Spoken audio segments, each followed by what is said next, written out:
Hey everybody, welcome to the PC Perspective Podcast. This is episode 357 being recorded on July 8th, 2015. I'm Ryan Schraub. I'm Jeremy Hellstrom. I'm Josh Walrath. I'm Alan Malventano. And we have a special guest joining us from a remote location on site live to report on the hardware news for us. We have our very own Sebastian Peak. Sebastian, how you doing out there? Thanks, Alan. I'm doing good. Right here now, live. Falls. I'm sorry, Josh. I didn't catch that. Could you repeat that for me, please? There's a lot of wind noise here. Are the wolves getting closer? The wolves. That is not confirmed at this time. The wolves are neither closer nor farther away. So Sebastian is here for our in a very far distance, very far away reporting of the latest hardware news. I did get this. I did just get this in, yes, so good. I'm just gonna. Thank you. We'll just now we'll he can report the far overspending news. What do we got there? This doesn't look good. No, this doesn't look good, Ryan. No, it's. I don't know if you want me reading this out loud on the air. I was sued by them a while ago. It's fine. Okay. We'll just all right. I'll we'll just pass put it back okay. here. Okay. I'll just. That's fine. We'll just save that for later in the show. That'll be important at some point in the future. So welcome to the show, everybody. We're here to talk about computer hardware, and also on location. Which secret's out? It's actually just right over there in our remote B set. If you will. I was going to say, it looks like you have a massive studio, if you know what I mean. It's massive in that I can almost touch Sebastian's shoulder from here if I just reach far enough. But the magic of cameras and lighting and also very tight quarters and requirements. Well, speaking of tight quarters, Josh, as you know, it's not the size of the studio that counts. It's how you set it up. It's how much AV equipment you can shove into it. Yes. That's correct. It's always about how much you can shove into it. So. How much IKEA furniture? How much IKEA furniture can you get in one location? We've appropriately adorned. I mean, this is the set. I mean, Sebastian really should be on the IKEA set. Yes. When it comes right down to it. If you look behind me, you're looking at some attractive IKEA shelving. It's affordable. It's available at your local IKEA. What model is that? This is the Calyx. See, he's And got this it. is, He knows. They're 4x4. And what table are we at here? This Yes. is the, I don't know the name of this table. I think it's the Galant. Okay. It's the Bacant. Bacant, I'm sorry. I have a piece of Gallant furniture in my house. I think all the other desks are Galant. This Yeah. is Bacant. This is the stand. Because it's like a It's burnt. Bekant. B-E-K-A-N-T. Bacant. Okay. It has buttons Okay. Yeah, you can raise and lower the chair to your left there. B for buttons. It's a power. Becont. It's a power table. Okay. Sebastian, Yeah, Josh. did you actually bring those Grado headphones all the way from Michigan with you? These are COS Porta Pro Okay, Juniors. for a minute, because... Go ahead. No, you go ahead. Because I thought the Grado had a pair that looked kind of like that. They have the E-Grados. They have a band that goes behind your head. Ah. Okay, nerds, are we done? Gosh, and did he Audio bring All right, files. that's been the PC Perspective Podcast. Thanks for joining us. I'm Josh Walrath. JoshTech.com podcast follows immediately on most stations. Yeah, Yes. it does. It does. We record the show, by the way, which is what we're doing right now. If you're on the live channel, PCPro.com/live. We do this on Wednesdays at 10 p.m. Eastern, 7 p.m. Pacific. There or thereabouts. Always on time. Never on time. Sometimes on time, but never on time. If you need a reminder, also, if you were watching the live version, you got to see a whole lot of interesting behind-the-scenes stuff before we actually got the recording going correctly. So if you go to PCPro.com/subscribe, you can take to this little page here that asks for your name and your email address, and all we do here is we'll send you an update when we're about to do a live event, whether it be the podcast, whether it be a special live stream, maybe a game stream where we give away some hardware and some game keys. We do a lot of that type of stuff, so make sure you go sign up for that list if you have not already. It's very easy. It's very simple. Josh doesn't get to use it, so it's very safe in that regard.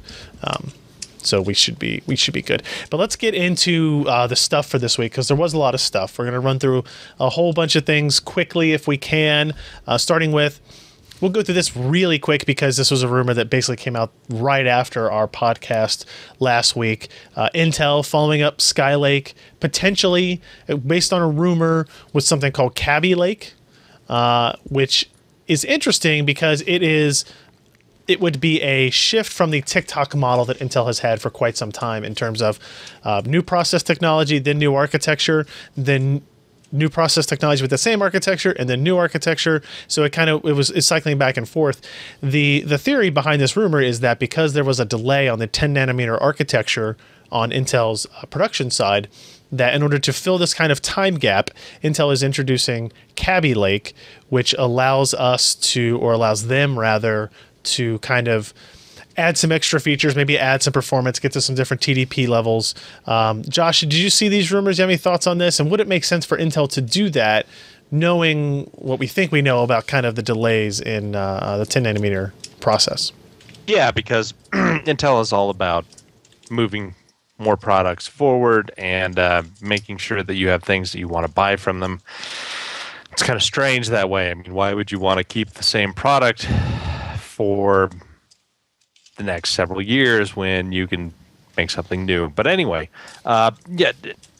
we kind of figured that there were some issues in getting down to lower process technology. I mean, it's a lot of money involved. It is a lot of work. It's a lot of risk. They have to do crazy things like double masking, and they're looking into triple masking now with like 10 nanometer stuff, because EUV is only now starting to show promise, and they're starting to install the memory into fabs now for some basic test runs and low-level type stuff. So 10 nanometer, it just, I mean, they're very gung-ho about it, saying, hey, we're going to get it at this point. And it's just not. I mean, in fact, really only now are we starting to see a lot of really good amounts of 14 nanometer stuff. Even then, on Haswell, the vast majority, it's still a 22 nanometer product. Mm-hmm. And what is Broadwell? Broadwell, yep. Broadwell, I mean, we only have, 2 or 4 SKUs on 1150?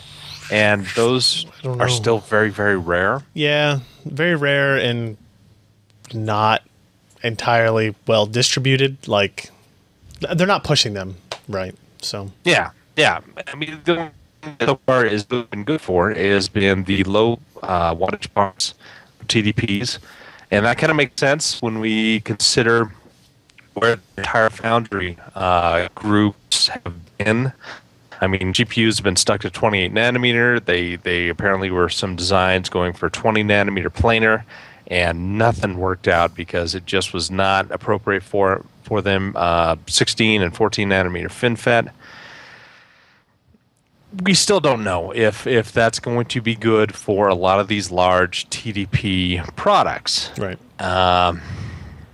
We'll see. So yeah, but it makes sense because 14 nanometers, it's starting to get into its stride. I think, at least for Intel, it's going to be good for them. But I really wonder how high in TDPs they can actually go with this process technology.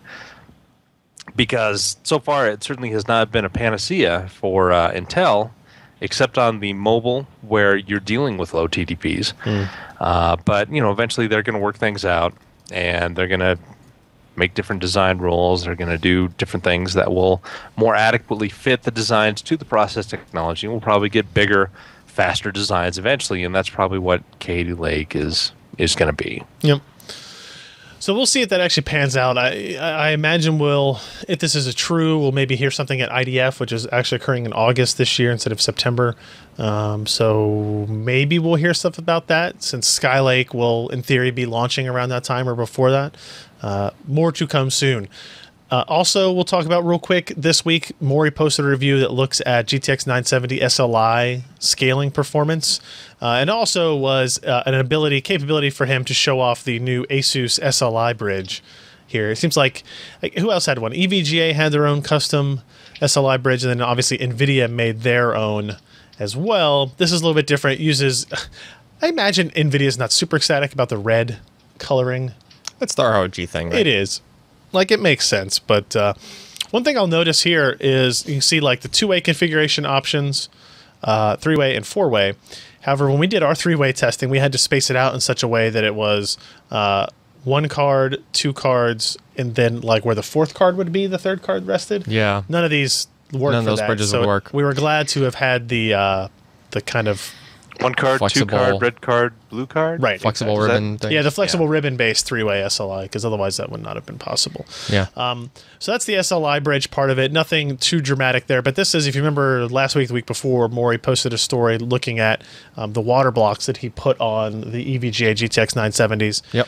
And so he was just basically using this as an excuse to test the performance of these parts, see what kind of scaling and overclocking capability you're really able to get out of it. And obviously SLI is not usually going to affect that type of stuff. So if we look at, where's a good one to look at here? Firestrike Ultra benchmark SLI versus, so here's a single score stock. You know, you're looking at graphics score 2700, and he was able to get it as high as looks like 56, 57 in SLI when overclocked as well. It's not bad.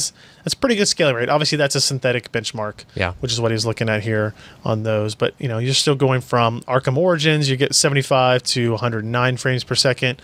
A new game, but not the best scaling. Right. Or I guess Origins is not the new game, right? That's Arkham Knight is the newest one. Metro Last Light scaling from 60 to up to 99.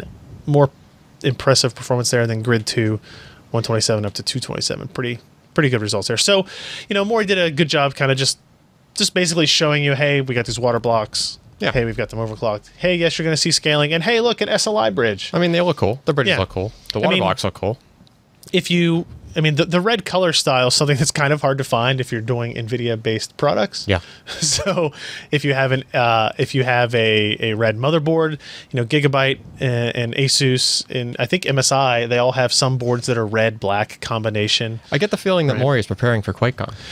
It seems that way. Usually in the June, July timeframe, suddenly Maury has this new system build he's working on to take to QuakeCon. So, And newly cracked CPUs. Yes. Yes. why wasn't going to go Freshly there? cracked this morning. I was trying not to go there either, but of course. Yeah. All right, let's move on and talk about massive SSDs. Yeah. As compared to STDs, which Well, We don't want massive STDs. no, that's on Josh No. Tech. Yeah, That that's a coverage is different. there. That's a very different website. Yeah. So, Alan, you posted a review of Samsung 850 EVO and Samsung 850 Pro, 2 terabyte SATA SSDs. Yeah, same 2.5-inch form factor. Looks just like every other 850 series SSD, except just happens to be 2 terabytes of capacity. So, the 1 terabyte was already out. Yes. Is there a reason why they didn't make a 1.5, you think? They could have made a 1.5 out of the Evo. Because there's a 750 of the EVO, isn't there? Oh, wait. No. That wouldn't have worked. They No, could have there's made only a- 250, 500, and a one. Is there a 750 of either of those? 850 Pro or 850 EVO? I'm just basing that on how they were stacking okay. dies within the packages and like Yeah. you know how all that math was working out. Part of it was just die capacity, as there was actually a little bit more detail in the article about that. Yeah. The other part of it was controller capability. Right, you need an SSD controller that's a little bit faster and can address like twice the amount of flash. So the right? SSD controller has to be faster because there's a lookup table that converts where the operating system thinks data is to where the data actually is on the SSD. Right. And the processor is responsible for handling those requests. Yeah, it's like a on the fly. database. There's a database within the SSD, and every time you do a read, it has to do a lookup, right? Okay. So, you know, needs twice as much DRAM attached to the controller.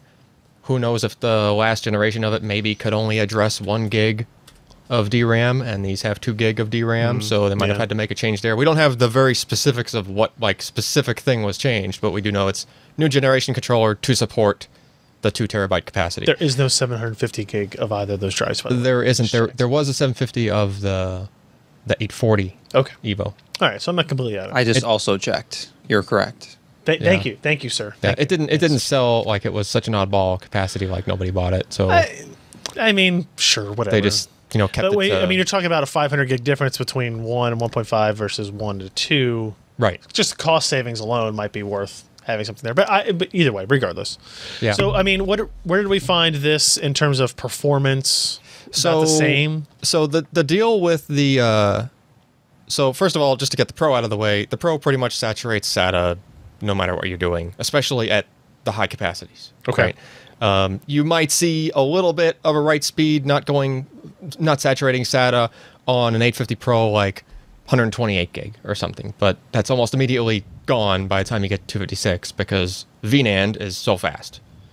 right? Gotcha. It's basically twice the write speed compared to the equivalent planar NAND, the equivalent planar capacity of an SSD. So fast. Right? Really fast.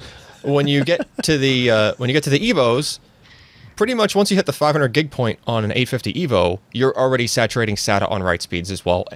Also, Okay. right? So Not you're to be already there. redundant. You're already there at the 500 gig point. So the 1 terabyte and the 2 terabyte points, they're just still saturating on reads and writes. Okay. Right? It's pretty much, that's just how the deal is. We did notice the deal. kind of a weird thing with the mixed iometer workloads on the 850 Evo 2 terabyte. I think that's not so much a controller issue as it was just kind of like maybe a tuning thing. Like the firmware, we're not sure that the firmware that was on our unit is a retail firmware. There was some verbiage in the review guide that talked about it being pre-release firmware. So maybe it's just not totally done yet. We fed that back to Samsung and they're looking into it, but it's basically the drives were not ramping up the same way that we're used to seeing them in iometer. The 1 terabyte Evo 850 is actually on that same chart, but you can see that orange line there kind of takes a while to scale up This to kind of full. reddish thing, yeah. Yeah, it's just doing kind of a weird thing where the performance is a little bit lower than we would expect. And you have to remember, though, the cache is full on that benchmark by the time it gets to that point. So that's basically you're writing to Gotcha. TLC. However, the cache is also full on the 1 terabyte model, also in that same chart by the time it gets to that point, and it didn't have an issue. So I think for the that average gamer, that's actually the more important score, isn't it? no, because The that's low queue depth. well, it's low queue depth, but mixed workload low queue depth. okay. In other words, there's reads and writes simultaneously happening, and they're random across the full span of the SSD. It's basically like those tests are like torture tests for SSDs.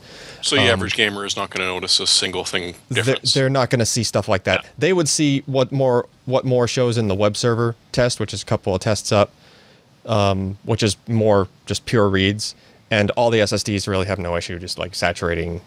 You know, that IOPS limit that they all reach is just the theoretical how fast can you get those chunks of data across SATA 6 gigabit. Gotcha. Like you're basically just saturating it even though it's random access. Sure. And all the drives, even that new 850 Evo had no issue with that. So I would suspect that that's the kind of thing that like a glitch in firmware that they're probably going to look at before release, which is interesting. They're not on sale yet. They won't tell me when they are, but I'm guessing it's fast because there's usually not much of a delay between Samsung sampling a product, lifting Yeah, we the still haven't NDA. seen it actually show up for sale yet, though. Right. Pricing wise, they're telling us that the Evo will be about 40 cents per gig, so $800 for the 2 terabyte version. Yeah. And the 850 Pro will be $1,000 for the 2 terabyte version. And those are MSRPs, right. which usually, street price We tends to see be it a little bit lower. over time, sure. Yeah. I mean, for everybody else on the panel here, if you will, including our remote location, Sebastian, is the $800 price tag so high that it kind of scares you off of buying any SSD at this, regardless of kind of that, even though you're getting a fairly good value for 2 terabytes of storage? I think of 2 terabytes of storage as being long-term storage. So Yeah. for me, I would just get like a Western Digital drive, pay like $120 for it, and store all my stuff on it, and use the SSD as a boot drive and for my games. So I just can't see spending that much money on an SSD just yet. Yeah. It depends on what your needs are. Josh? I'm just kinda thinking look at that's it as- so close to the price of an Intel 750 1.2 terabyte. So That's that true. It 800 is gigs close. worth of difference for that extra speed. Yeah, that's it's an a tough interesting choice. that's an interesting trade-off, right? Like if you want the speed issue, if you want to have the fastest possible storage, then the NVMe SSD 750 series is the way to go. Yeah. And for about the same price, close-ish, They're about 1,050 now. yeah, I don't you're think that- sacrificing capacity. I don't think the market for this is desktop necessarily. I think it's laptop with 2.5-inch drive bay. Person wants a lot of storage on their Maybe. laptop. Josh, what were you going to say? I was going to say that after 8 months, I'd look back and say, that $400 I could have had in my bank account would have made a big difference to me and my children's education. Okay, great. Anyway, But you taught them- but what about we're talking about? I mean, Valuable less. Okay. indeed. So the way I look at this is it's a super high price because that becomes that's likely the most expensive component in your system. Yeah. And to me, the benefit of a 2 terabyte drive is that you never have to worry about moving things back and forth. That's true. You know, do you have to worry about what games you're playing now and moving them from the main storage to the secondary storage? Yeah, that would be a sweet game drive. Yeah. Yeah. Goodness knows, I've got like 1.25 terabytes of games on my computer right now. Right. And so, Speed. and being able to have that kind of at full speed all the time is a benefit. Yeah. It's just a matter of how much you're willing to pay for it. Yeah. Based on the response to this, kind of the positive response, I think there's a good segment of people that will be willing to do that. Right. My And suggestion the Pro comes though. with a decade warranty, which is impressive. Well, That's pretty good. Yeah, the Pro is 10 years. The Evo's 5 years. 5 years is still pretty long for. Yeah. Yeah. Me personally, if I was in a desktop system and I needed 2 terabytes of SSD storage, then even me at home, being this PC Perspective storage editor, I don't have 2 terabytes of SSDs connected to my home system. Okay. Like, I just don't need that much SSD because I've gotten myself into the mentality of the hard drives are the big cold storage kind of thing. Like Sure. just move the stuff I off of the get it. SSD as you go, right? But isn't our goal to not have to make that decision? That would be nice for everything to be SSD. That'd Yeah. be great. 10 cents a gig. And even if I was to need 2 terabytes, and I didn't want to go the PCI Express route for a desktop, I would probably do a pair of 1 terabytes. If I wanted 2 terabytes specifically. I know you guys still talk Right. about. I would do the can't RAID. get behind RAID still like wholeheartedly. It's I not know, like we had a raid die at the office. It's not like we had a Yeah. RAID array go and degrade Right. on us this week. This office is It wasn't cancerous SSDs to to be. RAIDs. No, this office. That's the first time this has happened at this office. It's true. It was true. my house where it all happened before. Yeah. And that wasn't even my system. This is Ken's fault. If it's anybody's fault. He had a hard drive die. We didn't lose any data. Just hard drive died in a mirrored But RAID. if you had a RAID 0 array, Oh, it would have been you gone. would have lost all your data. That's true. Right? So you double No, your. Alan would have recovered it. I probably would have. No. But, You double With a your failure screwdriver, points toothpick, with a RAID and some 0 rubber array. bands. I he mean, would not that I think data SSDs out of it. Yeah, not that I think these SSDs are Josh gonna is die, completely but correct. Whatever. So I think that's a pretty cool product. I think there will be a lot of attention paid to it when it actually does come out. I also like the available. fact that you're seeing prices of the other capacities coming down even a little bit more. Yeah, you saw a 500 gig selling for like 32 cents a gig. Yeah. So it's a 500 gig drive for how much dollars? $162 162 American for dollars. 500 gig. It's pretty good. It's pretty good. That's nice. You could buy 4 of those. Now convert Four-way that. rate it. Convert that to 2,000 What, point. four-way Canada RAID 0, dollars? like that's, RAID 0. That's hard right now. Right? How about Grecian drachmas? So that would bring That's drachmas. That would be $600, like 640. 640. If you had 32 cents per gig for the 2 terabyte drive, it's $640. Yeah. So now all of a sudden, a few cents of per gig makes a dramatic difference in your overall Yeah. price. It starts too. With the Now, lower if you go, now if you're at $600 to $800, now that's again another compelling reason to do that. So Yep. check out that review if you guys haven't seen it yet. I think it'll be a really popular product come second half of this year. Now we're going to go remote on location to talk with our very own Sebastian Peak. He's on location because he had to sit far away because he had all this data churning through his head that he needed his own little space to really get into this quad-core gaming roundup that he did, which is essentially, correct me if I'm wrong on this, Sebastian, Yes. it is a let's test as many GPUs as possible. Let's test a whole lot of GPUs with a whole lot of CPUs and see how CPU scaling affects graphics and gaming performance. Does that seem fairly accurate? Some people call this a labor of love. Other people call it a waste of time. But Sebastian Whoa. was able to compile data in such a way as to convince his wife that it wasn't such a bad idea. Correct. Which is why they call him the Midnight Cowboy. So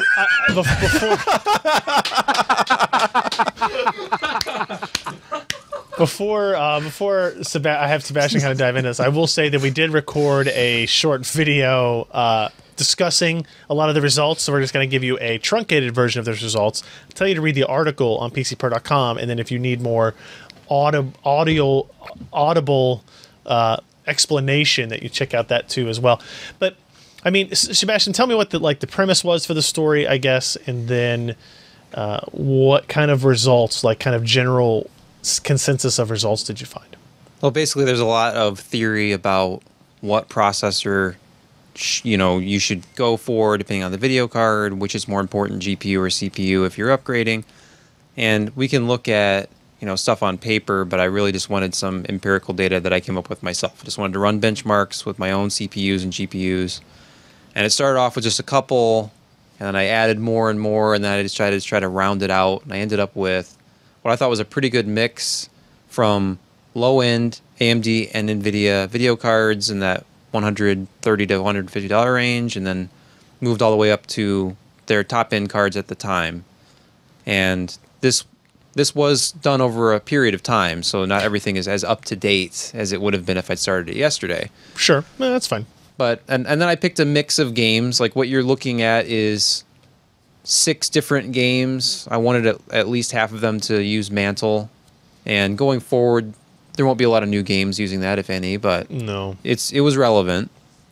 And then some synthetic benchmarks thrown in, because those paint usually a more idealistic picture of what these things can do. But ultimately, it's just kind of, let's throw a whole bunch of data out there, try to organize it so that you can scroll through it and see the relationship between CPU and GPU when you're trying to play games. Gotcha.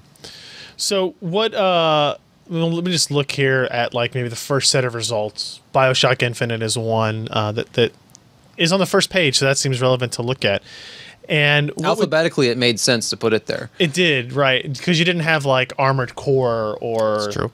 Alphabet or Arma 3. Soup Alphabet Soup. That's a good benchmark. or Arachnid something. I don't know. Ark Survival. Right, or that. Yeah. Right. It didn't exist when you started this test, so that would have been Correct. difficult to do. Punching dinosaurs. Ark the Lad. Yeah, that one would have been good too. So, we sorted the data into a bunch of Mavis Beacon teaches typing. typing That would have in been the dead. unfair because you No, know typing in perfectly the dead's well much that better. is totally CPU bound, Josh. And Mavis can kick your ass on a bad day. Yeah, it always could. Yeah. So if we look at like BioShock Infinite results, what is kind of the trend that we see here as I look at the top end of this graph? Well, we're looking at 1080p, and right off the bat, you look at the 290X and the 980, and you're seeing pretty consistent scaling.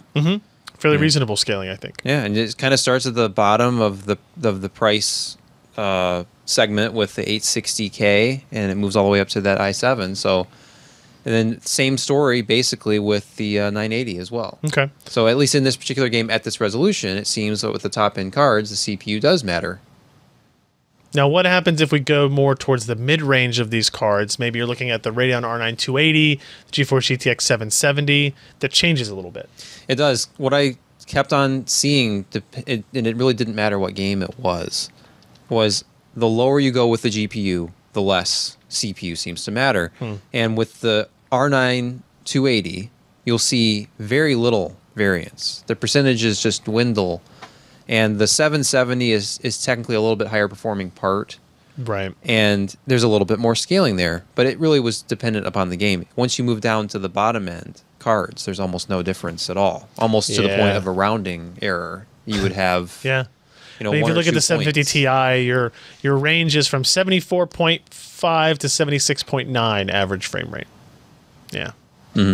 Now at 2560 by 1440, which I'll scroll down to the second graph here, all of those changes kind of compress some, right? So the fact that the GPU is more important, is more of a bottleneck on performance, means that even with the 290X up here and the GTX 980 down here, you're seeing some change still from the low-end processors to the high-end processors, but it's not as dramatic as it was at 1080p.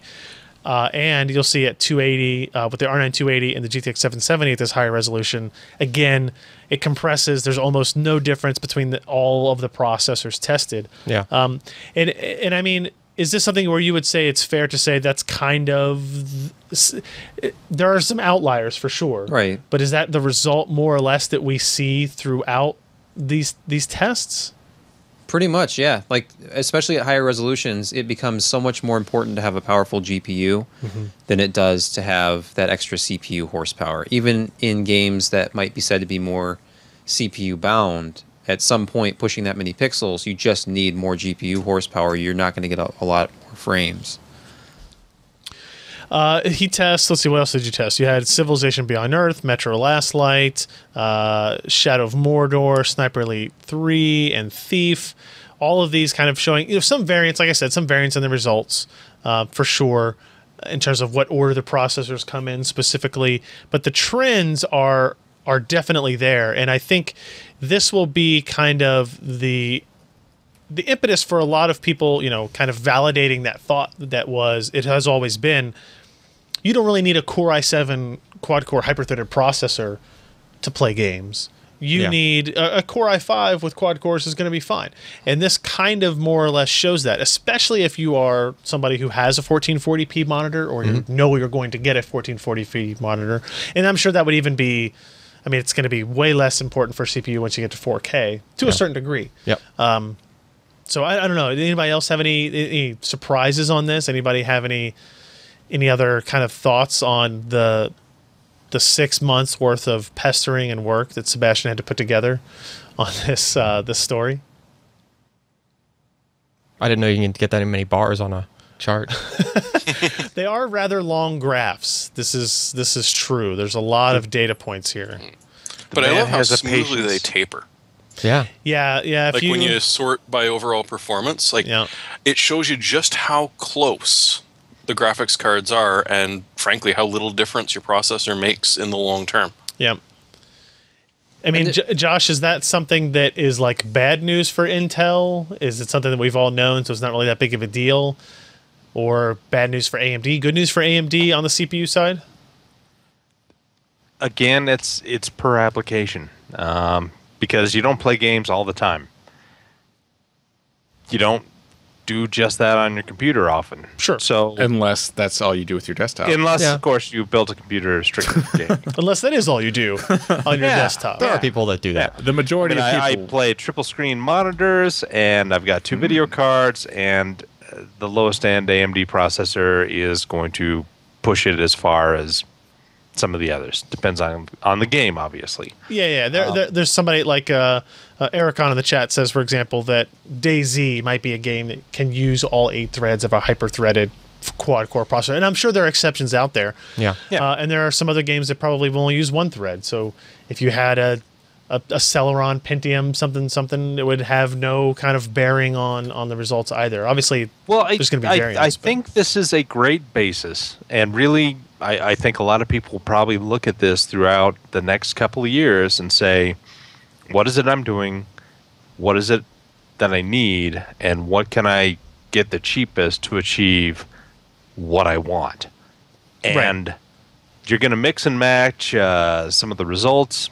This took this guy. I remember you talking about this in February. It was kind of a Herculean task, considering you were working more than full-time with a wife who was in stages of gestation. That's called pregnancy. It was not an easy task, and you were able to complete this, as well as your other tremendous articles that you've been doing throughout this time. Man, did you take a nice really, pill this tonight? is a feather in your cap, because Keep talking, there's Josh. a lot of what? Just keep saying more things. I will. I'll just keep stroking you and. Somebody in the ego comments bigger. said that he deserved like a tropical vacation, and I deleted that comment immediately. We can send him to the most magical place on earth. Yeah. Tijuana. But I think we've known for quite a while that CPU performance has been going down in importance. It still is important, depending again on your workload and what you do. But if you're playing at 1080p and above, you know that you are going to need more graphics performance than really anything else. And so this just kind of verifies that in ways. And again, it depends on the application. But, you don't have to overspend on the CPU. You don't need to buy a $1,000 processor unless you really, really want to and you have the money. Yeah, agreed. So this is an article that has a tremendous amount of data in it, and I would highly recommend that you guys go to PCPro.com, look it up. The title is Quad Core Gaming Roundup. How much CPU do you really need? Check that out before making any CPU decisions on your next build, I guess. Let's quickly jump over to Josh here. And do we have to? We don't. I mean, if you can we skip? We can. If you got some place I don't to ever be. say anything important. Well, that's true.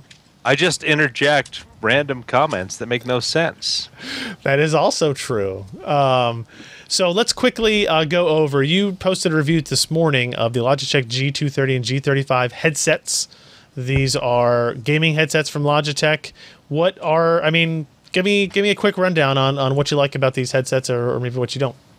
Okay, I talked to Logitech. I had them send me 2 of their wired headsets because I'm just not a fan of wireless. And opinions may vary, but I think that battery-powered headsets have some disadvantages, especially in communicating with the PC over wireless.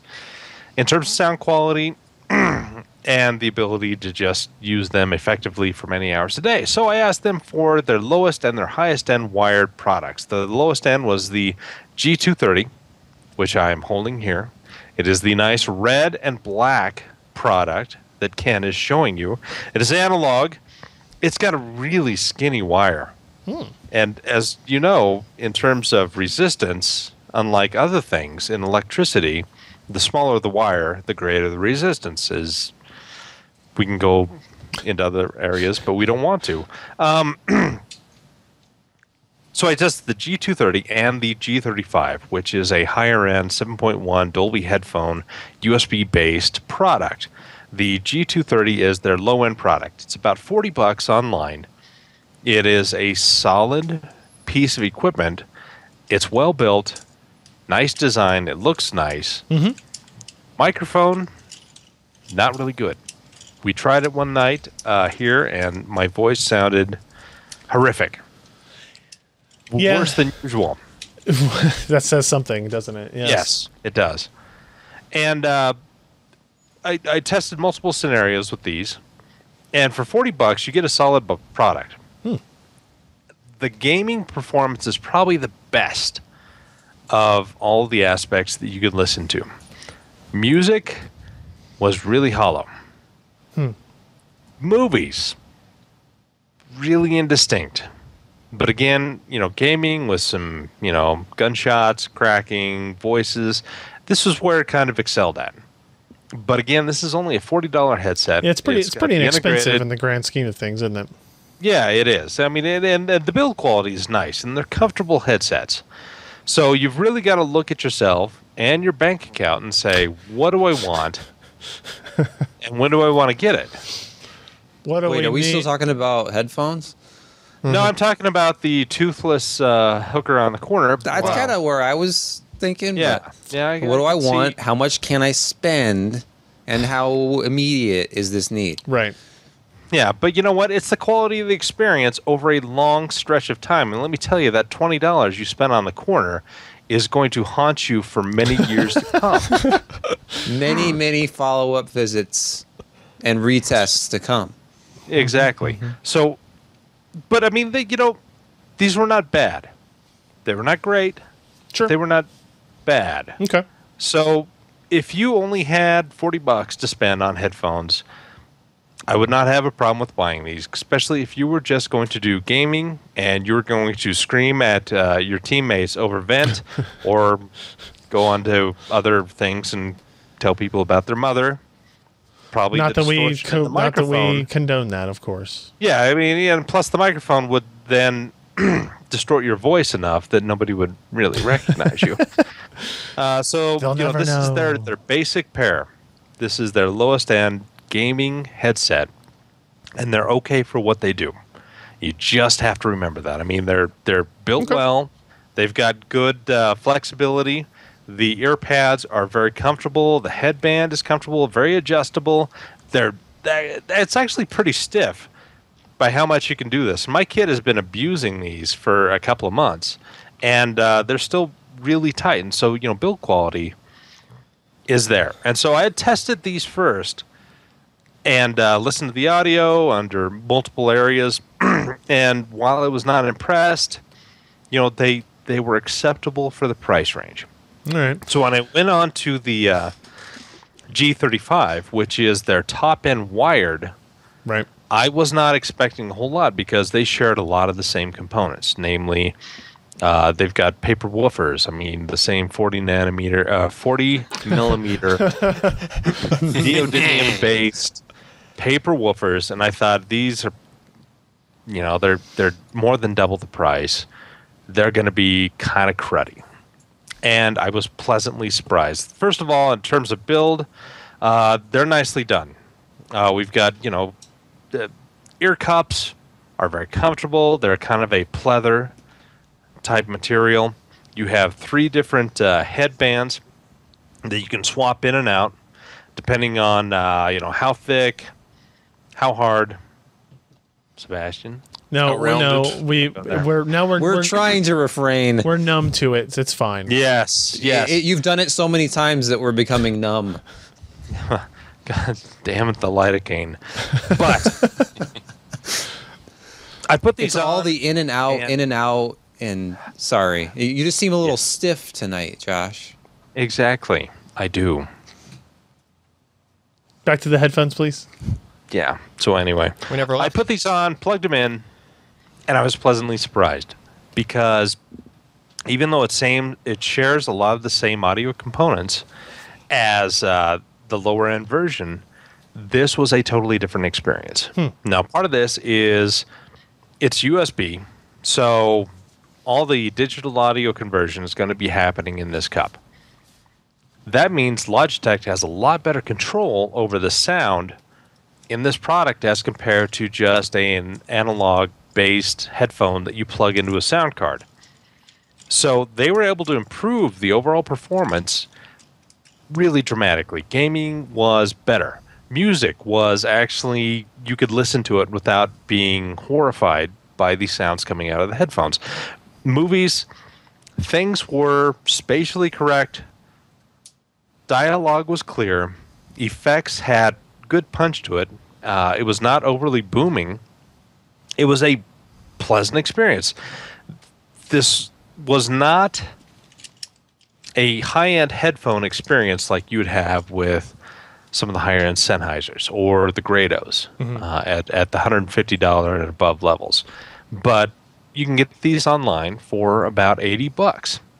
And it has a lot of good functionality. The gaming software allows you to adjust the Dolby headphone, which you can adjust from the back by a little toggle switch, either turn it on or off.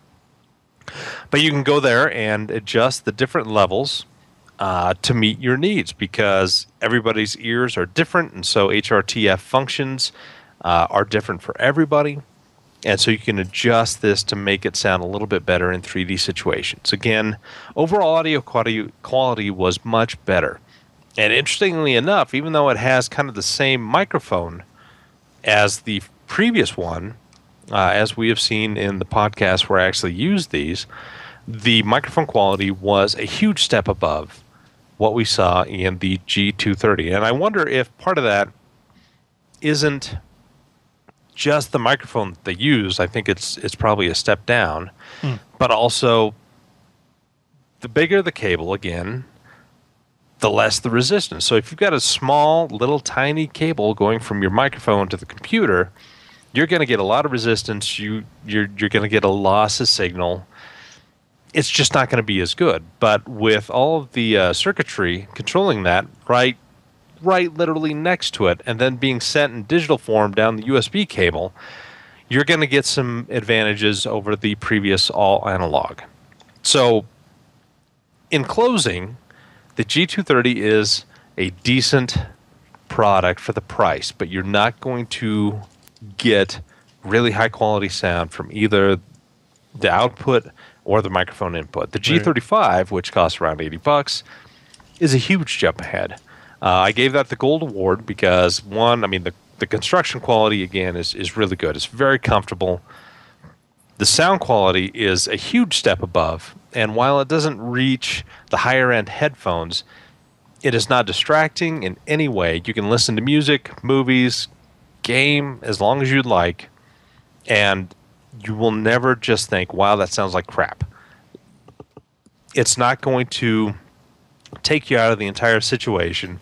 and ruin your sense of what is that called when you're really into something.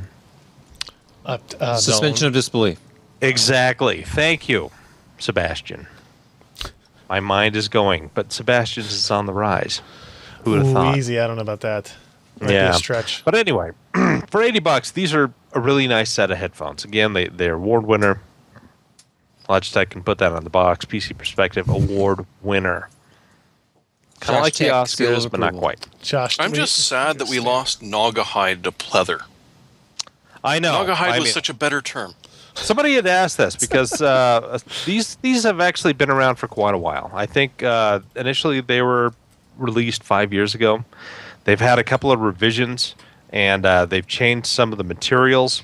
And apparently these were very, very thin and would wear out very easily. But it seems like Logitech has changed the materials a bit, and these do not seem thin and do not seem likely to wear out anytime soon. So, solid set of headsets for a decent price, and again, the software support. And plus, you've got that whole voice conversion thing that I almost made unfunny by using it as much as I did in the last couple of podcasts. Weird.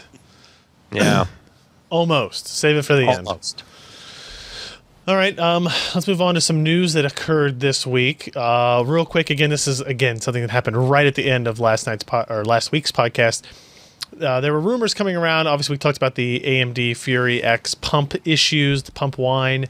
There are rumors going around now that a new pump is out, starting to circulate through some of these, that no longer has kind of the Cooler Master blue and white logo sticker, but it has this kind of embossed silver logo. And a couple people that have had this one claim that there is no pump wine anymore. Mm-hmm. AMD issued a statement basically saying they changed some adhesive in the pump itself. They call it sound baffling adhesive, which doesn't make any sense. I've never heard of that. Do you mean like better glue? Like no, I think it's double-sided foam tape. I don't know. Well, somebody on a forum overseas somewhere had actually ripped one of these open. Yeah.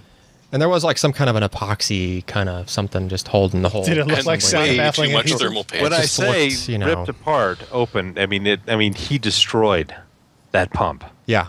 There was no way it was going to work again. Yeah, there was a PCB on top, and then you had to desolder that and remove the PCB. Yeah, sure. What's wrong with that? And then you could see yeah. I see no problem with this. Remove the screws with pliers and a screwdriver.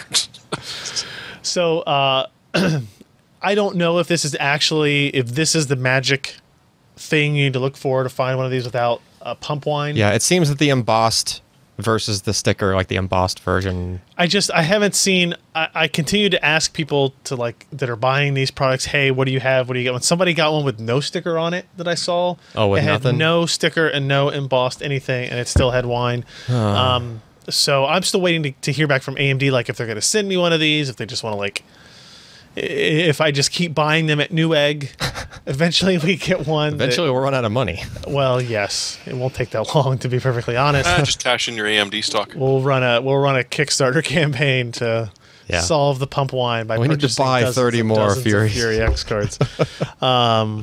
So we're still keeping an eye on that. I just wanted to do a quick update this week and tell you that we were aware of all that and keeping an eye on it.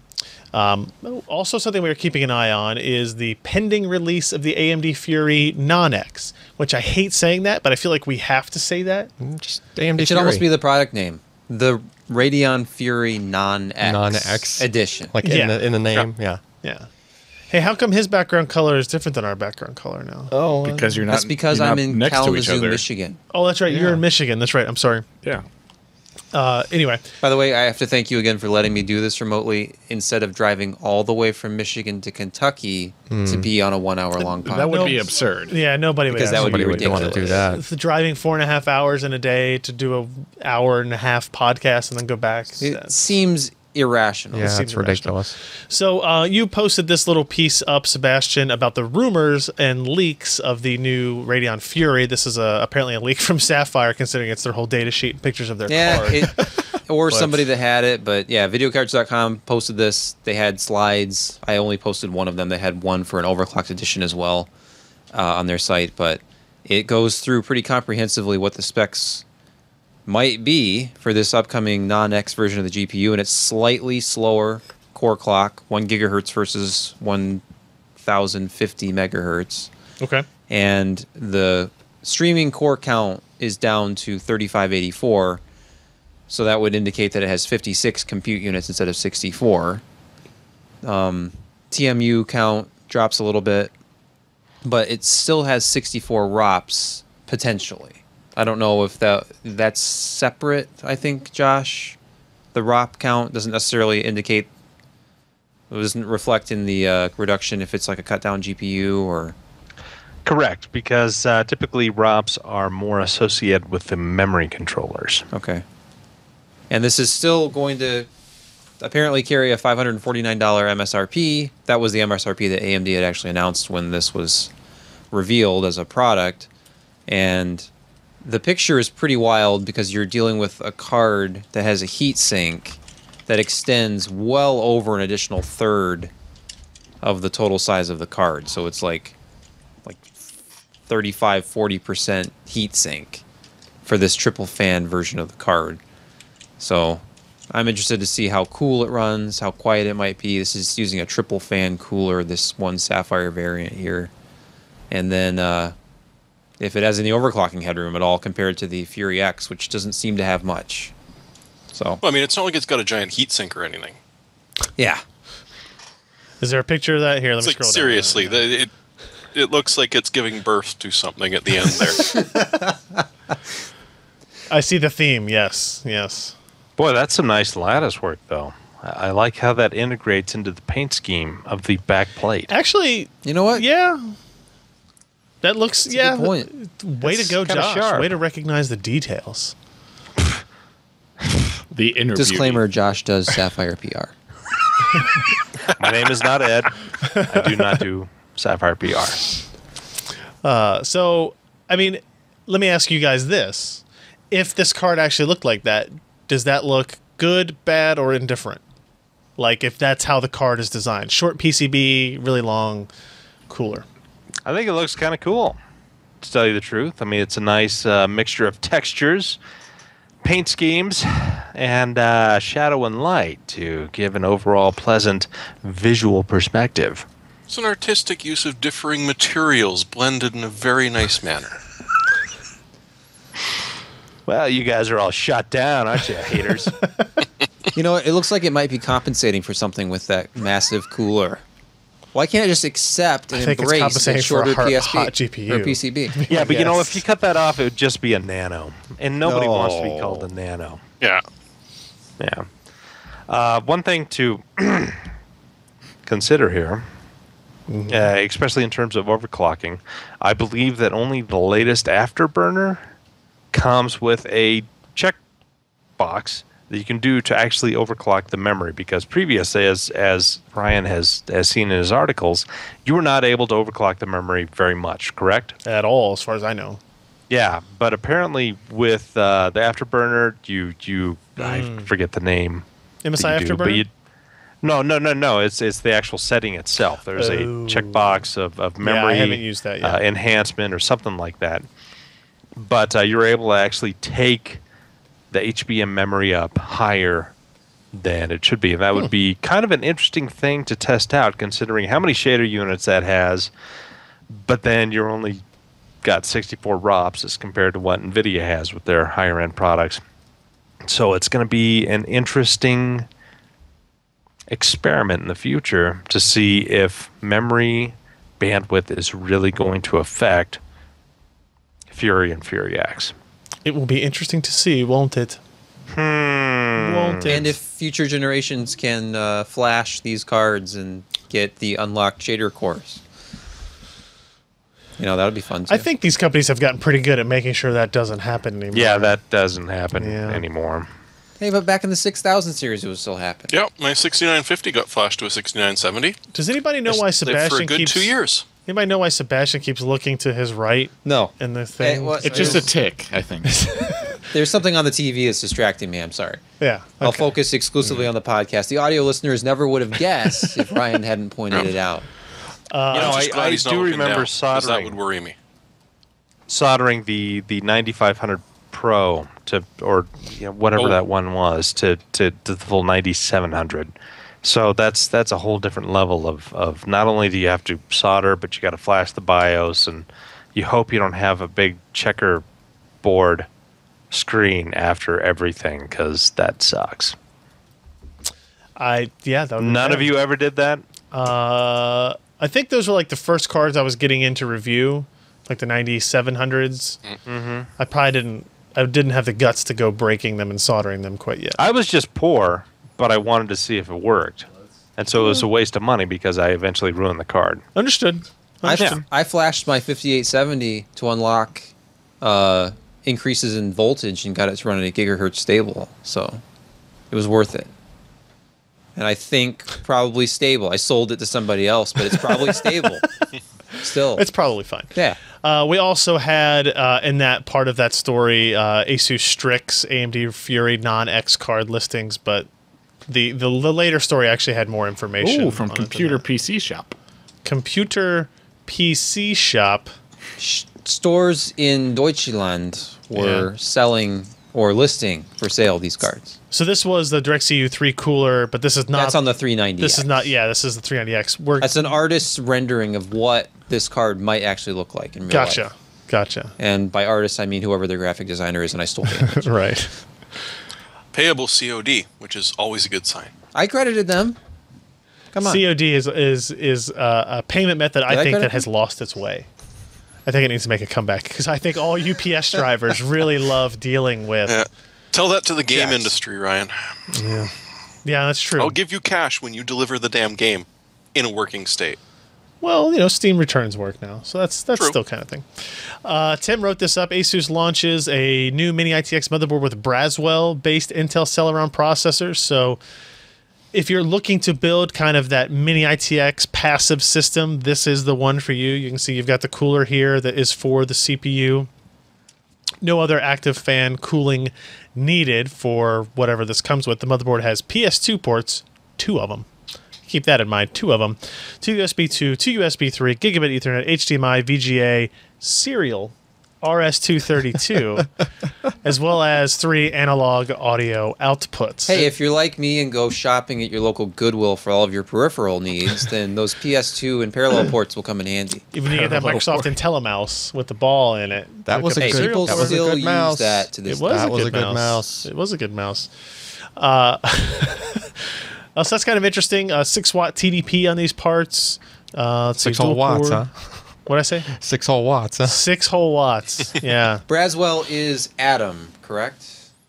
Or is no? it? Braswell is Cherry Trail, which is Atom. Yep. Yes. See, that confused me before when I was like, "What? This is so cheap. It's Braswell." That's just because it's got the Celeron name on it. Broadwell, Braswell. Yeah, what's a few letters? All Zens that win. So is this like still like?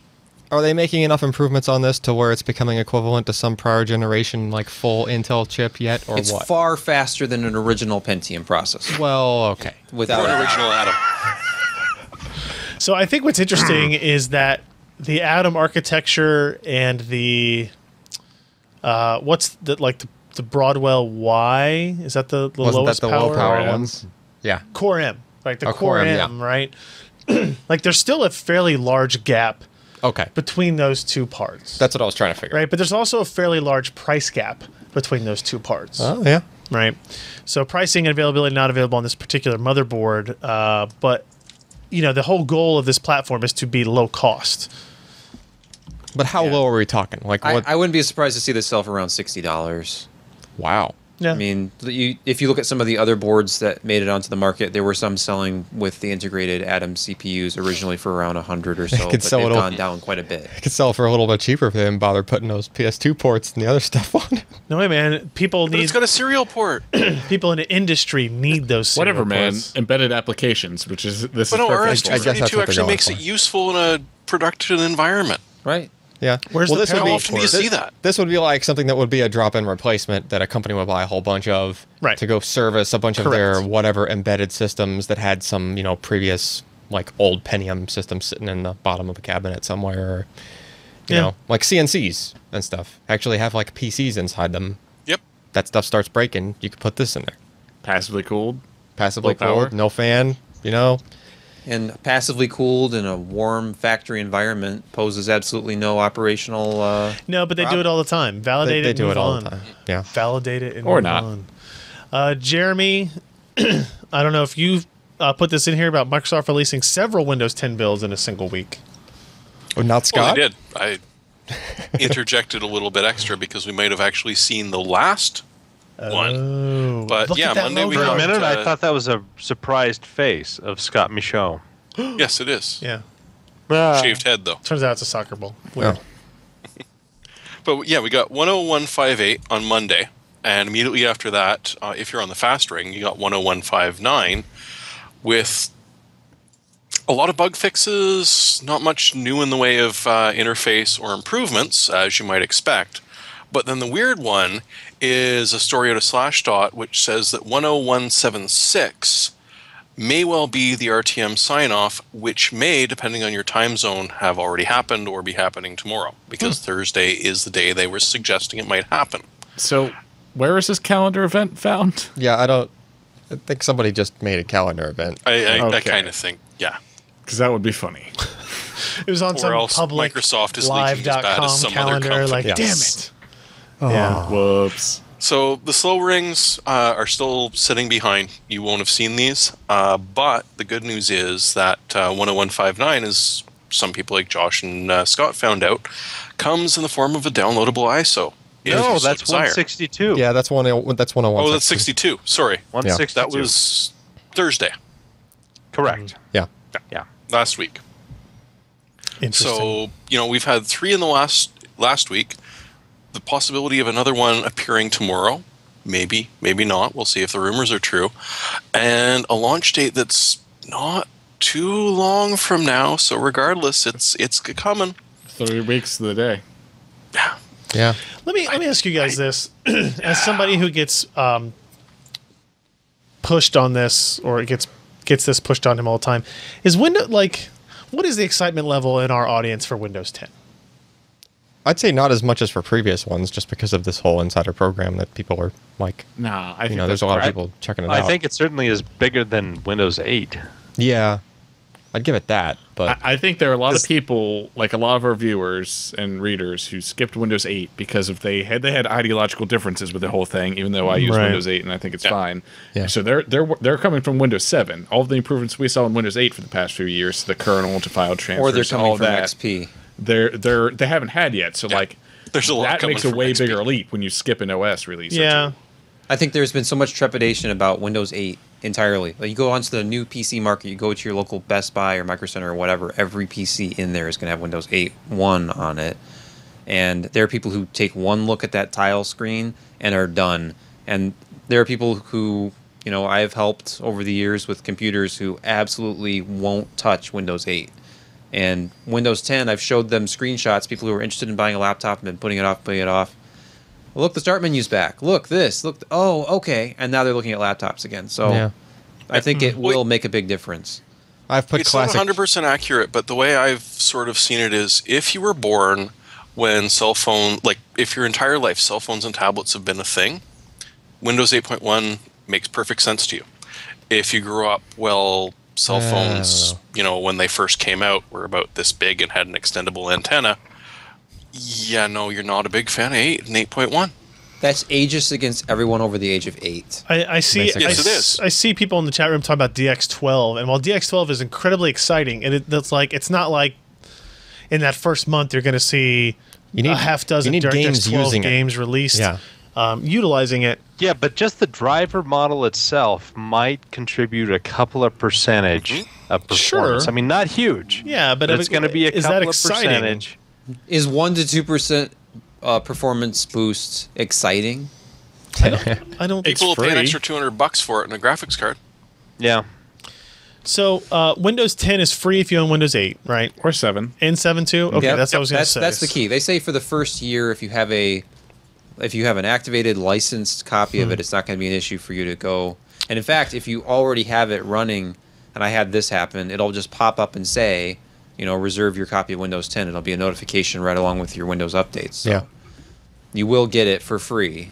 Download it right to your computer. So Yeah, I just wish they'd communicate if I can get an ISO and my Windows 7 key will now officially be a Windows 10 key. There's if I wanted to do a fresh install. There's some kind of There really is. convoluted way of getting it kind of connected. You kind of get it connected to your Microsoft account now, Yeah, that seems to be what's going to and, happen. and that's how it will do it. Like you will just sign into Windows 10, like you'll just grab the ISO right from Microsoft, presumably.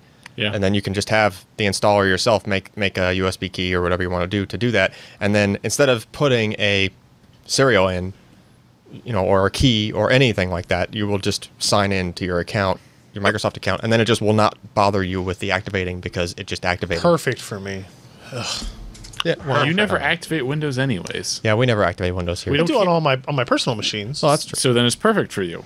No, I I'm mean, just that- talking about using the Windows. That account. should still work. I don't know how it's going to be if you had multiple devices under the same sign-in and how that, it's just a little bit more complicated for people that have multiple devices. But for anybody that has just one, for that one person, which is probably a lot, Yeah. that just solves it for them, right? Well, you the don't have to model worry already about it. exists. If you've used Office 365 or Office 358 and a bit-ish right Yeah. now, that is how it does it. Is you sign into your account, and from that account, you're allowed to use it on up to 3 devices. Yep. Yeah. And that is the licensing model. I wish So I I could use my expect to see Gmail it account extended. for this instead of my Windows Live can. account. No, I can't, but it's a personal issue. You could start. I could try. Yeah. Okay. I guess I was less excited about Windows 10 than most other people that have just responded to me. So I mean, there's not going to be a time where we're excited for Windows releases in the future after this, probably. It's just going to be they're going to roll out new features. We're going to update. Yeah. It's just going to be Yeah, it'll just be whatever the update's called. Yeah. I'm trying to I'm going to be judge. excited because I want to count the downtime. Realistically, what I'm trying to do is I'm trying to judge how much coverage we want to do about Windows 10 here in terms of like new benchmarking, new drivers. Well, I mean, we could new just performance. We could just do some comparisons for 8.1 versus 10 when it first comes out. See if there It's is just not. It's differences. not a quick, easy thing. So it's like, how much interest is there? Hey, Sebastian. Well, Yeah. we are still doing the 24 hours of Windows 10 live stream leading up to the release, right? We're gonna 'Cause count I'm down to ready. 3, 2, 1, and then we'll cycle it, and we'll reboot into Windows 10, and we'll. Did all you work get your or Windows won't. 10 party kit in the mail? Oh yeah. It's got the Yeah. hat. And Are you all going to that. I mean, stand come on, outside Ryan, of you the did that for office 8.0 for to the 8.1. next 24 hours and be behind a fake rope line waiting for the launch? Yeah, I'm gonna go to Best Buy for the midnight release of Windows 10, and stand in line, and then at 9 in the morning when people show up, like, what the hell happened? Where were you guys at? I will just be happy that I don't have to install a classic shell on everybody that I know's computer when I go to fix it for them. Right. You don't have to now. I don't have to anymore. You don't have to now. What? You don't have to now. You don't have to now? Yeah. Have your little fight later.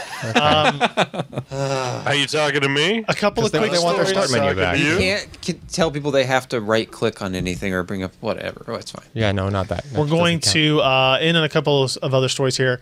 AMD, bad news for AMD. They released projections of decreased revenue by 8% for this quarter, Q2 of 2015. That is not good for the common stock price. It is not good for our one piece of stock price. Josh, what's interesting about this? So as we're leading up to Windows 10, PC market is kind of stagnant. And so AMD is not selling nearly as many parts as they are expecting. It's going to be 8% lower than what they expected when they announced last quarter. So they've already got a couple of lawsuits against, stock trading infractions coming their way, which is, again, you're paying lawyers out of whatever you make or don't make, and that's an overall negative. But hey, It's the world we live in. Yep.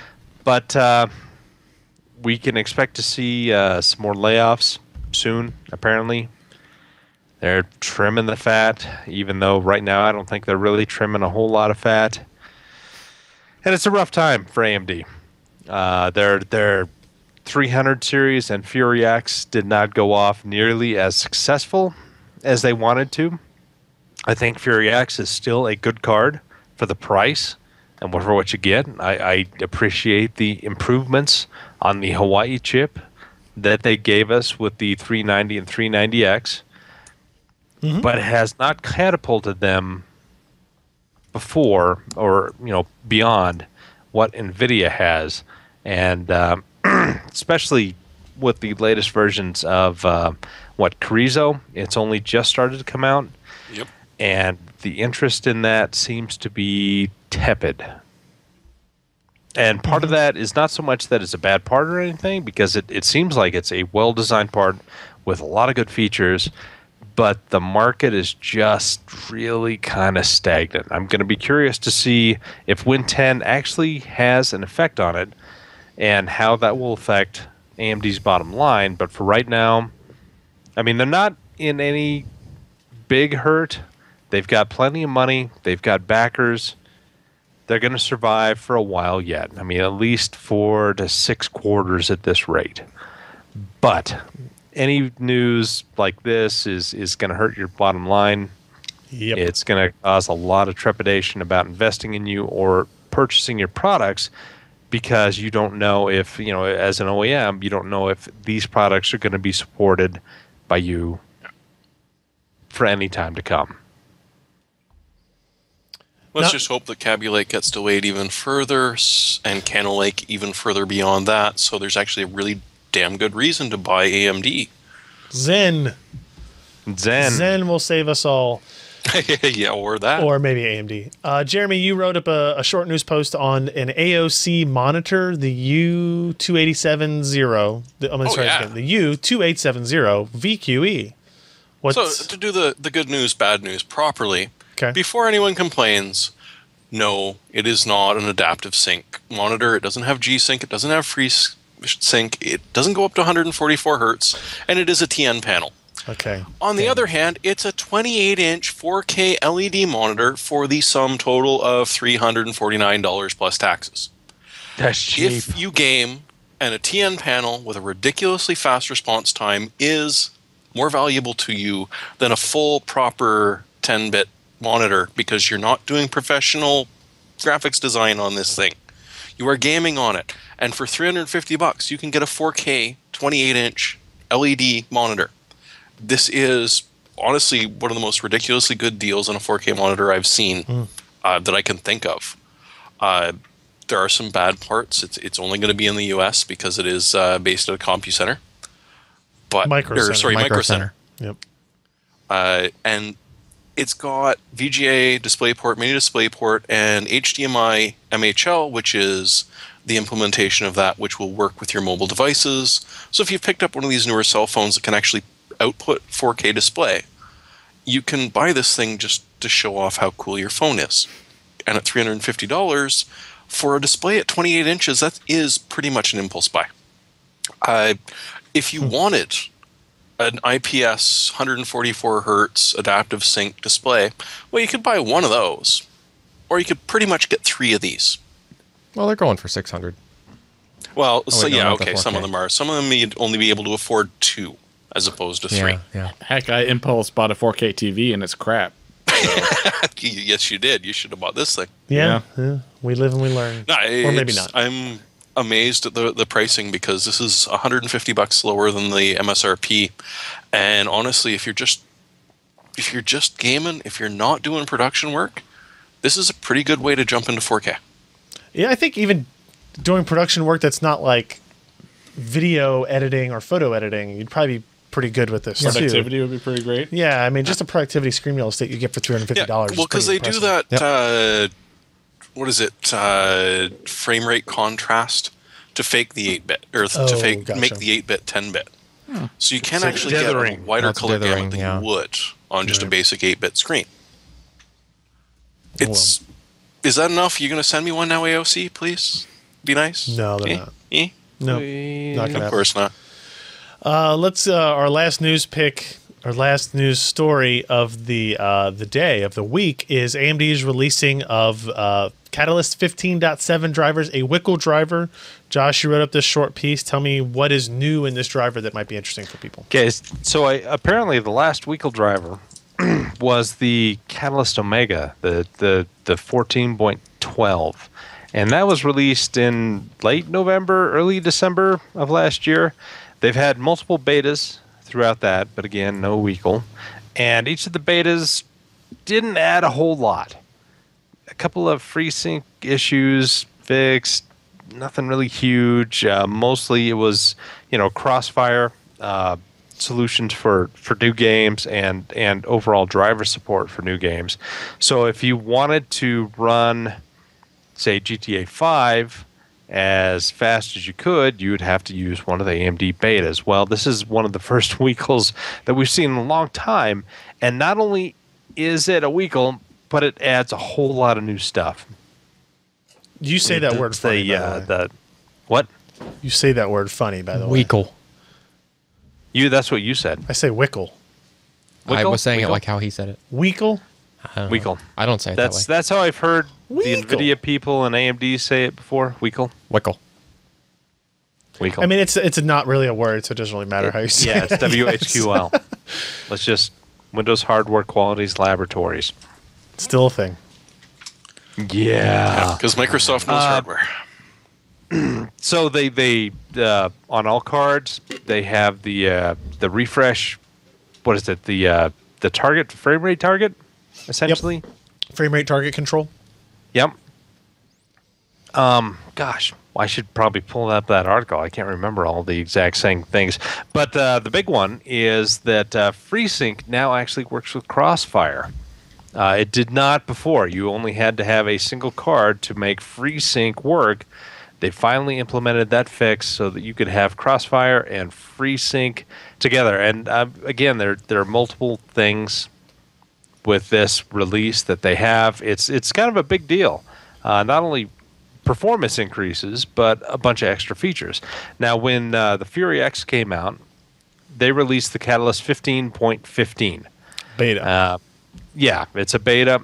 They didn't kind of number it as you would expect, obviously, because usually you'd see like 15.5, 15.6, depending on the month. But with 15.7, it is based on the 15.20 kind of base software. So it's more advanced than what we saw Right. with the release of the Fury. So we're seeing and hearing of some better performance across the board. And not only that, but this is their first official Win 10 driver that you can install and get full features and performance with. So it's kind of a big deal for Yep. AMD. If you have Windows and- 10 installed, you can run the Windows update, and it will pull this new driver down now. Nice. Yeah. Well, I'm just amazed Hot that my tips. GCN1 cord is actually going to be able to do the virtual super resolution. I'm really looking forward to the noises my poor 7950 is going to make when I upscale 3240 by 1920. It's going to be awesome. It's going to cry quite a bit, isn't it? There is a The only link. bad thing is Oh, go ahead. you still can't do FreeSync in a window as compared to G-Sync in a window. Sure. Well, I'm sure they're trying to figure that out too. So They're, yeah, what they don't have happens- nearly as much control over the hardware, so we'll see. Has anybody toyed with this that we know that has? What happens if you have this? You're in Crossfire. You turn on FreeSync. Okay, good. Then you try to run a DX9 title. Does it just gracefully? You're only just using one GPU, or does it just like? no, I think you just don't get FreeSync. Oh, You don't FreeSync get just does- FreeSync or so then you have to Crossfire. like what is the what do you have to do? Like, oh, I have to play that DX9 game. So the You have to go and turn off DX9 Crossfire. with Crossfire still has issues with, like, their frame pacing technology was not implemented for DirectX 9. So you just revert back to kind of like bad frame pacing. Okay, but that's aside from the FreeSync thing. I'm talking if you have a FreeSync panel, you have it set up with this driver. I don't know. Oh. I think FreeSync actually works with the DX9 in a single GPU because Right. Right, but like the thing is, once like you get in Crossfire, then things. yeah, I'm just shit trying to the figure bed. out like what do you have to do before you run the DX9 game, if anything? Do you have to go into the settings and turn off Crossfire so that you get free sync? You have to go into the source code and convert everything to DirectX 11. Oh, and it'll okay. work Just perfect. find and replace. As everybody in the chat keeps telling me, just recompile for DirectX 12 and it's fine. Exactly. Like, Oh yeah. Oh, don't be good. an idiot, Alan. yeah, just recompile those DX9 And then you can games. install your NVIDIA and your AMD GPUs at the same time, and it will just work better. Oh, Plus, you can run G-Sync and FreeSync at the same time. You know, with Lucid Alright. You're sounding Logic's very Hydra lucid tonight. technology, you can run Intel integrated Lucid graphics. Logic is a fabless semiconductor company. I've heard that before. Yeah. you mean fabulous? Let's get into our hardware software picks of the week. Hey, one other thing about that. Are you going to test the frame rating type stuff? I don't know. I think we'll probably just ignore it. What are you talking about? Yeah, we wouldn't bother. Their feature of the Frame Variable rate target root. control. He means frame Exactly. pacing and you know FreeSync. that means like No, he it's just a frame rate limiter. okay. Oh. Well, all right. Like People are frame rate curious, target so- control is what NVIDIA's had in their driver for a while in terms of frame rate limit, which is don't go higher than 85 frames per second, and thus the GPU can downclock, and now you run at lower power, lower noise, Yeah. etc. But it's not like, as far as it had better had not affect frame pacing, right? It's just limiting the like it's telling GPU if you're rendering at 85 already, just stop asking. Well, Yeah. you hope so. Maybe someone should take the time and Okay, you can do it. verify. Well, send me your. Yep, you can do it. Sebastian's Yeah, got no, plenty of okay. time to retest all those systems, right? Yeah. Is that true, Sebastian? I have a little bit of free time. All right, let's get to our hardware software picks of the week because that's what I wanted to do. This used to be, I guess technically it still is. It still is. A new inbox Voodoo 3 2000 PCI graphics card. Notice But it it used to be mint. Notice it looks a little inbox. wrinkly. We should be playing the funeral march right now. This is what happens when the condo above yours has a leaky water pipe. And it isn't a shrink wrap, but there was a tear near the bottom Yeah. in the shrink I would plastic. demand full payment for that. So video this card. is now a waterlogged, completely boxed Yeah. 3DFX card. We'll do an unboxing at some point. I mean, I'm sure Not the now. card is in static bag. It's probably. it's going to be perfect in there. So we'll do an but- unboxing because the packaging is ruined now. It no longer has there's still there's moisture inside this. Just makes I think me we should still angry leave the looking product at in the static bag, though. Well, I'm gonna take it out. You know what I and do mean? an unboxing. You're going to take it out of the bag. Oh well, we'll see. You know. if it's like a sealed. We're gonna thing. fire it up and build Yeah. a retro gaming PC out of it. All right. By the way, this and was play sold Descent. An by. AMD K62 350. We'll play Descent. 64 megabytes of RAM. Optimized for 3DFX Stone version of computers. Descent. And we can also play Mecha Warrior. I'm gonna play Tiger Woods 99 MechWarrior with 2. 3D MechWarrior enabled. 2. Warrior 2. Optimized for It's very Voodoo. sad that this got water damaged. It is. Like this is like the I can't one- believe you didn't use that $30 certificate on that. You could have saved $30 on Yeah. Yeah. a This is Xerox the chip. one thing that got damaged. Well, no, there was a set of playing cards that got water damaged. Yeah. But this was the only thing It happened that to happened to be- be sitting in the wrong spot. Directly under. It was directly under where the water Directly was under the coming in. leak. Yeah. Yes. So that's And my it should have pick of been the waterproof. It has plastic around it. Yeah, that's true. week. Clearly. Ah, whatever. All right, who's up first? Jeremy? Well, you were. Now it's me. Now it's you. My poor ancient Logitech MX510 finally decided that, after a couple of billion clicks, the right mouse button wouldn't work anymore. So I was looking for something that was reasonably priced. I actually got this for $49.99 and didn't have 783 buttons on it. Didn't have a DPI of 96,000 so that if I just breathed on it, it leaped across the screen. And I looked around and the SteelSeries Sensei laser gaming mouse, the Sensei Raw, so it's like sushi, was what I picked up. And I've actually liking it a lot. It's got some very fat feet on the bottom of it. It's built for hands which are larger than your average person's because some of the Mad Cats, they're tiny. They're tiny little mice. Yeah.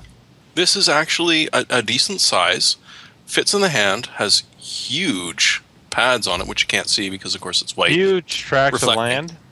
Huge. and it hasn't fell over, burnt down, and fallen into the swamp yet. That's plus. It's brilliant. So, if you're looking for something in a gaming mouse, you don't need a million and one features because you're not a professional gamer that can actually operate at 9600 DPI. This is a pretty decent mice. And you can turn the lights off on it, which is just great because I don't need a glow-in-the-dark mouse. It looks like it looks like a Microsoft. It does. It does. IntelliMouse. And actually, that was one of the things that attracted it to me is that it looked about the same size as an IntelliMouse, and it is pretty much the same size as an IntelliMouse. That IntelliMouse that he finally switched off of to switch to this one. No, that was the MX510. Come on, MX510 is a legend. It's an amazing mouse. I actually ripped it apart, cleaned it, and got a few more clicks out of it, but the pads are worn out. And I was looking, and I'm thinking, when I bought that, the Fragging Frogs were still playing UT 2004 because that was actually the UT that was here you go, Jeremy. At the time. Buy this instead.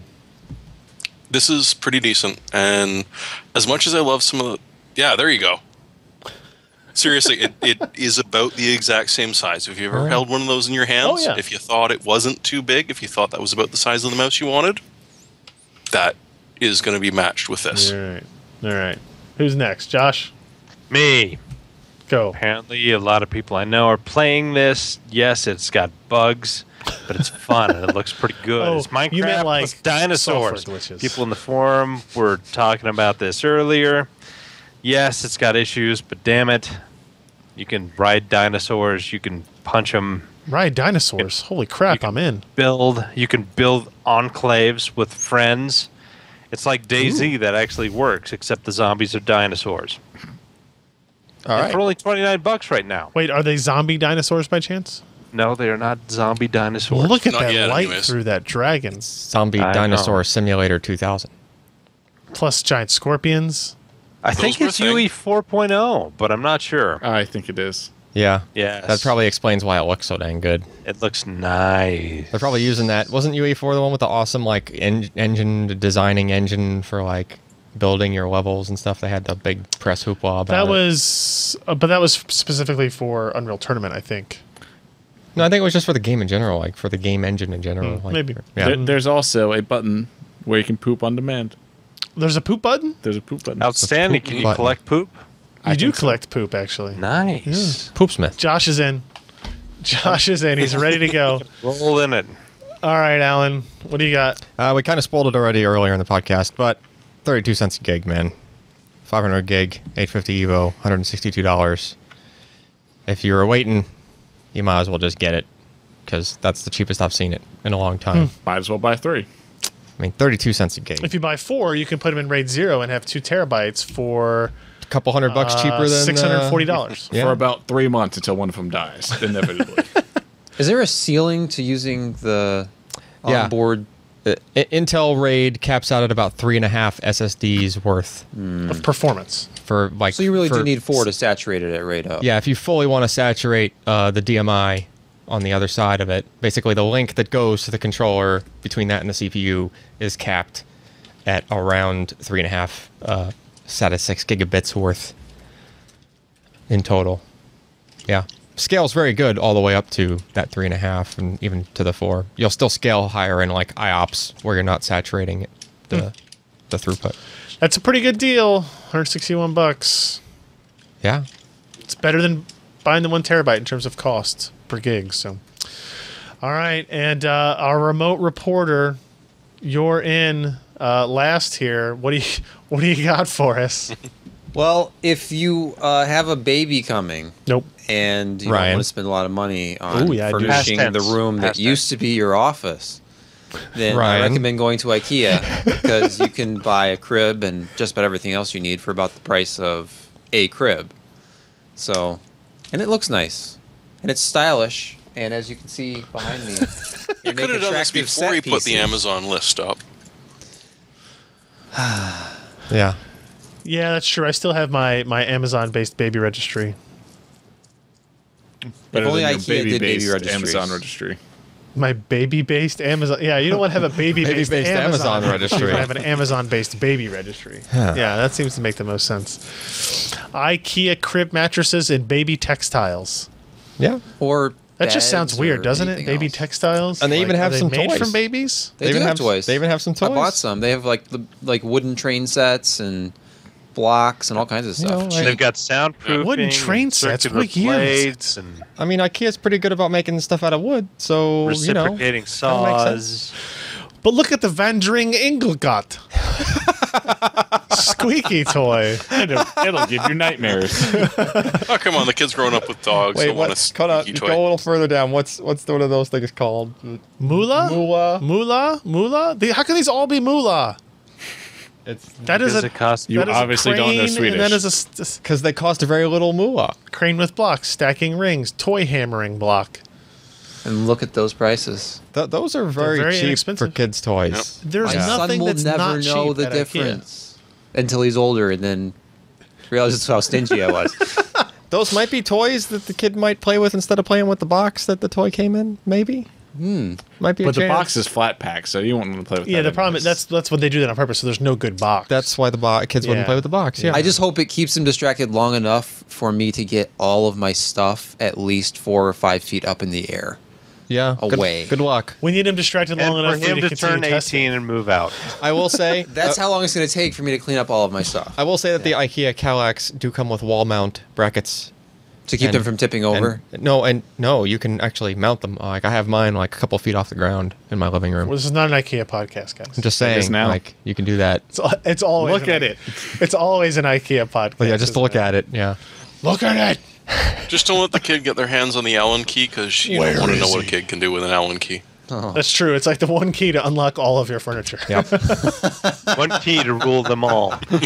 You come home, everything's just like all back in the flat pack.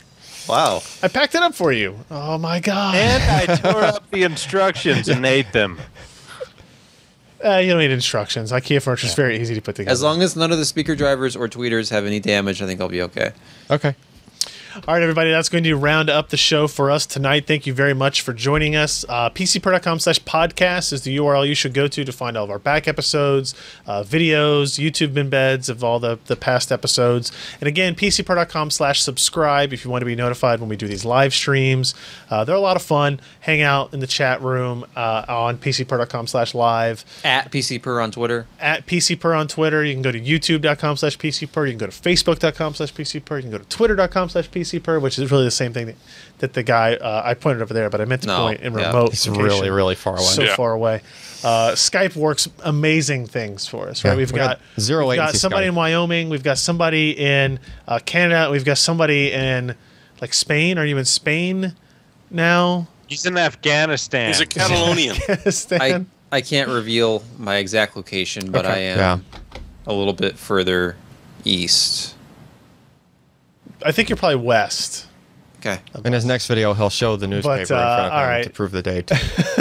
Thank you guys for joining us. We will be back next week with another PC Perspective podcast. Thanks, everyone. I'm Ryan Schrow. I'm Jeremy Hellstrom. I'm Josh Walrath. I'm Alan Malventano. I'm Sebastian Peak. Goodbye.